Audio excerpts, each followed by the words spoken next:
오늘은 스데반의 이야기가 나옵니다.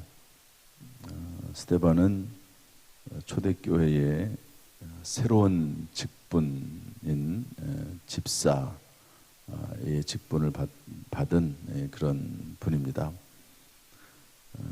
그런데 이제 스데반의 이야기가 이렇게 등장을 하지요. 집사의 직분을 줬다고, 안수해서 받았다고 바로 앞에서 기록을 했는데, 어제 설교도 같이 곧바로 그 7명의 집사 중에서 스데반의 이야기만을 꺼내서 이야기를 합니다.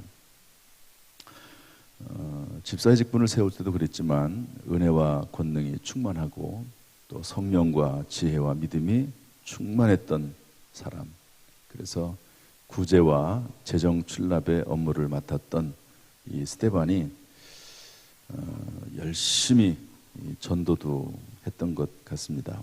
그래서 회당에서 늘 말씀을 전하고 전도하고 이런 일들을 하게 됐는데, 여기 보면은 자유민들이라고 하는 말이 나옵니다. 자유민들 9절에 보면 이제 회당에서 스데반이 말씀을 전하는데 자유민들, 구레네인, 알렉산드리아 이렇게 쭉 나오는데, 로마의 노예로 팔려갔다가 자유인이 된 사람들, 그 사람들의 후손으로 일반적으로 이해가 되고 있습니다. 이분들이 일어나서 스데반과 더불어서 논쟁을 합니다. 논쟁의 내용은 항상 사도 바울도 이제 뒤에 나오지만 오직 예수를 믿음으로 하나님의 은혜로 구원받는다 하는 말씀을 계속 사도들은 전하거든요. 모세 율법이 아니라 행위로는 구원을 받을 수가 없고, 오직 예수 그리스도의 이름으로, 예수 그리스도의 십자가의 은혜와 공로로 우리가 그것을 믿음으로 구원을 받는다 하는 이 복음의 메시지를 전하는데, 유대인들은 모세 율법을 지키니까, 그리고 율법을 지켜야지만이 구원을 받는다고 생각을 하니까 항상 그것 때문에 마찰이 되어 왔습니다. 스데반도 이제 그런 일로 인해서 여러 가지 논쟁이 벌어지게 됐는데, 스데반이 워낙 지혜롭고 성령이 충만하니까 당하지를 못합니다. 성령이 충만한 것은 이상한 사람이 되는 것이 아닙니다. 성령이 충만한 것은 지혜로운 사람이 되는 것이고, 믿음의 사람이 되는 것이고, 또 세상을 이길 수 있는, 세상과의 영적인 싸움에서 이길 수 있는 지혜와 능력을 얻는 것이 성령으로 충만한 것입니다. 도저히 당하지 못하니까 11절 말씀 보니까요. 한번 11절 읽어보겠습니다. 11절, 12절, 13절. 이제 세상 사람들이 성령 충만한 사람들을 감당하지 못해서 사용하는 방법 중에 하나입니다. 한번 읽어보겠습니다. 11절, 12절, 13절 시작. 사람들을 매수하여 말하게 하되 이 사람이 모세와 하나님을 모독하는 말을 하는 것을 우리가 들었노라 하게 하고, 백성과 장로와 서기관들을 충동시켜 와서 잡아가지고 공회에 이르러 거짓 증인들을 세우니 이르되 이 사람이 이 거룩한 곳과 율법을 거슬러 말하기를 마지 아니하는도다. 그러면서 어떻게 거짓말을 하냐면 14절 말씀인데 다 같이 읽어보겠습니다. 시작. 그의 말에 이 나사렛 예수가 이곳을 헐고 또 모세가 우리에게 전하여 준 규례를 고치겠다 함을 우리가 들었노라 하거늘. 나사렛 예수가 이곳을 헌다, 성전을 헌다. 이게 이제 맞는 말 같지만 틀린 말이죠. 예수님께서 이 땅에 계실 때 성전을 헐라, 3일 만에 다시 세우겠다 이렇게 말씀하셨거든요. 그 말씀의 의미가 뭐죠? 예수님께서 십자가에 달려 돌아가셨다가 3일 만에 부활하심으로 말미암아 이 성전의 목적인 구원, 그것을 이루겠다고 하는 그런 말씀이거든요. 그런 의미로 충분히 해석할 수 있음에도 불구하고 그런 의미로 받아들이는 것이 아니라 성전을 헐어버리겠다고, 그렇게 예수님의 말을 의도적으로 왜곡하는 겁니다. 이 악한 사람들의 거짓말하는 사람들의 특징은 왜곡이거든요. 왜곡. 그래서 말을 조금씩 비틀어 가지고 원래 의도를 떠나게 만들고, 그래서 뭐 적절한 표현인지 모르지만 이 공산주의 전략 가운데 보면은 이제 그런 내용들이 있습니다. 그래서 언어를 바꿔버리는 거예요. 언어의 의미를 바꿔버리고, 그러면서 대중들을 이렇게 호도하는, 잘못 이끌어가는 이제 그런 내용들이 있거든요. 그러니까 나사렛 예수가 이곳을 헌다, 이 말이 있는 것 같긴 하지만 사실은 이 말을 비틀어서 왜곡하는 그런 말을 했고요. 그 다음에 모세가 우리에게 전하해 준 규례를 고치겠다 함을, 이렇게 되어 있는데 이것도 맞는 말 같긴 하지만 그러나 이것도 살짝 왜곡한 겁니다. 여러분 성경을 잘 읽다 보면 로마서의 말씀도 그렇게 되어 있지만 모세 율법을 폐하겠다는 것이 아닙니다. 모세 율법으로는 구원에 이를 수 없다는 것을 얘기한 것이지, 그래서 예수 그리스도의 복음을 받아들여서 그 안에 예수 그리스도의 영이 임하게 되고 그 영으로 말미암아 율법의 요구를 이루게 하신다는 것이 성경 말씀이고 예수님의 말씀입니다. 그런데 이것도 살짝 이렇게 비틀어서 왜곡되게 말하는 거죠. 이게 참 이런 말이 오히려 더 무섭습니다. 아예 그냥 대놓고 거짓말을 하면 딱 드러나니까 분별할 수가 있어요. 그런데 이런 말들은요, 조금씩 이렇게 비틀어 나가지고 참 반박하기도, 그 전후 사정이나 이런 내용들을 잘 모르면은요, 이 반박하기가 참 어렵습니다. 그렇게 악한 영, 사탄 마귀, 또 악한 영에 사로잡혀 있는 사람들은 그렇게 이야기를 하는 것이죠.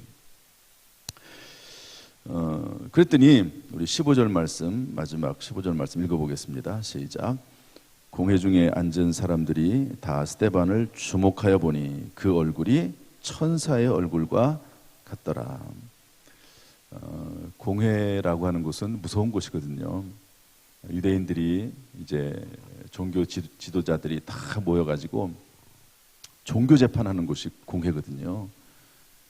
그런데 단순한 종교 재판일 뿐만 아니라 거기에서 입법도 이루어지고 또 그리고 사법도 이루어질 뿐만 아니라 형벌도 이루어지는 아주 그런 무서운 곳입니다. 로마의 지배하에 있기 때문에 사형권만 없었지 뭐 거의 모든 권한을 가지고 있는 무서운 곳이 이제 공회거든요. 그런데 그곳에서 지금 붙잡혀 와가지고 거짓 증인들을 내세워가지고 잘못하면 정말 어려운 일을 당할 수도 있는 그런 상황이 됐는데 15절 말씀 보니까 그의 얼굴이 천사의 얼굴과 같더라, 그렇게 되어 있습니다. 그런 어려운 일들, 또 왜곡된 말을 듣고 잘못하면 정말 큰 어려움을 당할 수밖에 없는 상황 가운데서 얼굴이 천사처럼 됐다 그랬습니다. 이때 이제 우리 7장으로 넘어가는데요. 우리 앞부분만 조금 보겠습니다. 대제사장이 이르되 이것이 사실이냐 이렇게 물어봐요. 그러니까 2절부터 일어나서 스데반이 설교합니다. 스데반의 설교, 우리 베드로의 설교가 나왔었죠. 스데반의 설교가 나오고요. 또 뒤에 가면 사도 바울의 설교가 나오는데 스데반이 설교를 쭉 합니다. 설교라기보다도 성경 이야기를 쭉 풀어나가죠. 그랬더니 우리 7장 54절로 보면 그들이 이 말을 듣고 마음에 찔려 그를 향하여 이를 갈거늘. 여러분 베드로가 설교했을 때는 사람들이 마음에 찔렸다고 되어 있거든요. 똑같이 표현입니다. 사람들의 마음이 찔려서 우리가 어찌할꼬 이렇게 하고 나서 3,000명이 회개를 했습니다. 그런데 여기는 어떻게 되어 있습니까? 이 스데반의 설교의 말씀을 듣고 마음에 찔려 그를 향하여 이를 갈더니, 그리고 나서 어떻게 합니까? 돌을 들어서 쳐 죽입니다. 이것은 원래 공의 권한은 아니지만 사람들을 충동시켜서 돌멩이를 던져서 스데반을 죽게 만드는 거죠. 그래서 스데반이 순교합니다. 오늘 이 말씀을 우리가 나누면서 이제 스데반의 이야기가 다음 내일 모레 이제 2번 더 걸쳐서 나오게 될 텐데요. 도대체 이 스데반이라고 하는 분의 의미가 뭘까? 왜 갑자기 여기 6장 7절에 보면 하나님의 말씀이 점점 왕성해서 제자의 수가 심히 많아지고 제사장의 무리도 이 도에 복종했다고 그랬거든요. 그러더니 갑자기 스데반이 딱 나옵니다. 그러더니 하나님께서 허락하시니까 그렇겠죠. 하나님께서 스데반을 불러가십니다. 물론 유대인들이 이런 거짓말을 하고 잘못된 재판을 하고 그래서 사람들을 충동질해서 죽인 것은 맞지만, 그러나 하나님께서 이 스데반을 이 순교에서 막아주지 아니하시고 그냥 내버려 두시고, 그리고 결국에는 하나님 나라로 불러가시거든요. 도대체 이 스데반이라고 하는 사람의 의미는 뭐냐? 왜 하나님께서 이 스데반을 여기에서 이렇게 더구나 7명의 집사로 세움을 받아서 정말 왕성하게 일을 하고 교회의 중요한 직분을 맡았고 그리고 열심히 전도도 하는 이런 스데반이라고 하는 사람을 그냥 불러가셨을까 하는 것입니다. 여러분, 스데반의 의미가 뭘까요? 그것은 이 스데반의 때로부터, 스데반의 순교 이후로부터 사도행전의 대주제라고 할 수 있는 선교사에게 새로운 장이 열리게 됩니다. 6장 7절까지 하나님의 말씀이 막 점점 왕성해져 가지고 허다한 제사장의 무리도 그 예수 그리스도의 도에 복종하게 되는 것은 전부 엠원 선교, 다시 말해서 예루살렘에서의 전도만을 의미합니다. 그러니까 여러분, 사도행전 1장 8절이 사도행전을 전체를 이끌어간다고 했잖아요. 너희에게 성령이 임하시면 너희가 권능을 받고 예루살렘과 온 유대와 사마리아와 땅끝까지 이르러 내 증인이 되리라, 이렇게 말씀했습니다. 그런데 엄청난 초대교회가 부흥을 하고 또 성장을 했는데 전부 예루살렘에만 머물러 있는 겁니다. 예루살렘, 여기에만 머물러 있습니다. 그 다음 단계로 나가야 되는데 다음 단계로 나가지를 못하는 거예요. 쉽게 말해서 우리 당진 성결교회가 있는데 당진에서만 전도하는 겁니다. 당진에서만. 부흥은 많이 하는데 당진에서만 전도를 하는 거죠. 그런데 이 스데반의 사건 터진 이후에, 스데반이 순교한 이후에 어떤 일이 생기게 되냐면 대대적인 핍박이 예루살렘에 이루어집니다. 제사장들, 또 서기관들, 또 공회원들, 이런 사람들이 나라의 모든 법률과 권력을 활용을 해서 예수 믿는 사람들을 핍박하기 시작을 하는 거죠. 그러니까 어떻게 합니까? 그 핍박을 피해서 예루살렘을 떠나서 다른 곳으로 가게 됩니다. 그러면서 곧바로 이제 8장 들어가면 어떤 말이 나오냐면 이 사람들이 흩어져서 유대로 가서 복음을 전하고 사마리아로 가서 복음을 전하게 되고, 그리고 사도 바울이 나와서 땅끝까지 복음을 전하게 되는 것이죠. 스데반의 의미는 뭐냐? 교회만 머물러 있는 전도와 선교를 이제는 유대와 그리고 사마리아와 땅끝까지 이르러 복음을 전하게 만드는 그러한 중요한 전환점의 역할을 하는 거지요. 스데반 입장에서 보면 왜 나를 세상에서 이렇게 순교하게 만드셨을까, 그렇게 이해도 될 수 있지만 하나님의 입장에서 볼 때, 하나님의 섭리와 계획의 입장에서 볼 때는 누군가는 그 일을 감당해야 되는 거지요. 열심히 자기들만 서로 교제하고 친교하고 또 교회 내에서 열심히 지내고 있는데 하나님의 사도행전의 계획은 뭡니까? 이제는 예루살렘을 떠나서 유대와 사마리아와 땅끝까지 이르러 선교하길 원하는데 거기에만 매달려 있으니까 하나님께서 이러한 특단의 조치를 취했다고 볼 수가 있는 것입니다. 그래서 이제 이 사도 바울이, 이 스데반이 정말로 성경에 나와 있는 대로 예수님도 하늘의 미랄이 되어서 온 인류에게 구원이 되셨죠. 그런 것처럼 여러분, 이 스데반도 그의 순교로 말미암아서 이제 새로운 시대, 새로운 선교의 시대가 열리게 되는 그런 모습을 볼 수가 있습니다. 하나님의 미랄이 된다는 것은 참 어려운 일이죠. 요즘 간증을 하지 않습니까? 다니엘 세례 기도회 때 간증하시는 분들 보면은요, 참 정말 그분들은 간증하러 나오긴 했지만 그분들의 삶을 보면은요, 얼마나 고통스럽습니까? 그 고통을 이겨내고 결국에는 하나님 앞 이렇게 성도들에게 간증을 하게 되고 하나님의 살아계심을 나타내게 되는데요. 그분들은 뭐 결과적으로는 선한 열매를 맺었지만 그러나 그 고통은 이루 말할 수가 없는 것입니다. 누군가는 기도했기 때문에, 누군가는 그런 희생을 했기 때문에 하나님의 살아계심을 간증할 수 있게 된 것이죠. 오늘 저는 이 스데반의 이 말씀을 통해서 우리가 이 새벽에 나와서 기도하는 것은 이 스데반처럼 뭐 순교할 정도는 아닙니다. 순교할 정도는 아니에요.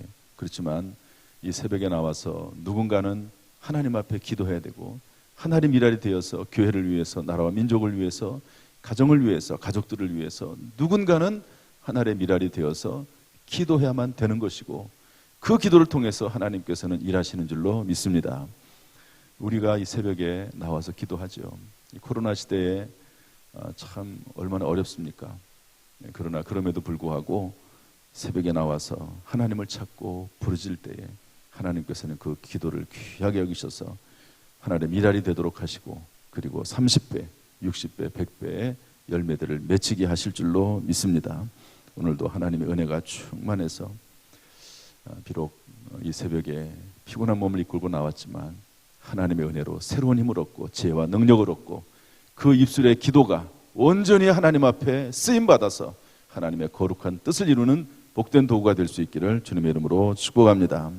기도하겠습니다. 하나님 아버지, 예수님께서 인류의 구원을 위한 하나님의 미랄이 되셨고, 또 스데반이 이제 또 다른 선교의 장을 열기 위해서 하나님의 미랄이 되는 것을 봅니다. 하나님, 우리도 주의 나라 영광을 위해서 이 새벽에 하나님의 미랄의 역할을 잘 감당할 수 있도록 인도하여 주옵소서. 힘을 주시고 지혜를 주시고 건강을 주시고 이 사명 잘 감당할 수 있도록 하나님께서 도와 주옵소서. 이제 한 주일을 시작합니다. 한 주간의 모든 삶 가운데 성령이 우리를 임재하여 주옵소서. 예수 그리스도의 십자가의 보혈로 우리를 덮어 주옵소서. 악한 영, 사탄, 마귀, 병마가 틈타지 못하도록 은혜 위에 은혜를 더하여 주옵소서. 우리를 통해서 하나님 큰 영광 받으시기를 원합니다. 새 생명 축제를 통해서 하나님 영광 받아 주옵소서. 예수님의 이름으로 축복하며 기도하옵나이다. 아멘. 이제는 우리 주 예수 그리스도의 은혜와 아버지 하나님의 무한하신 사랑과 성령님의 교통하심이 이 시간 주 앞에 나와 예배드리며 기도하며 찬송하는 모든 성도들에게 지금부터 영원토록 순간순간마다 함께 하시기를 간절히 축원하옵나이다. 아멘.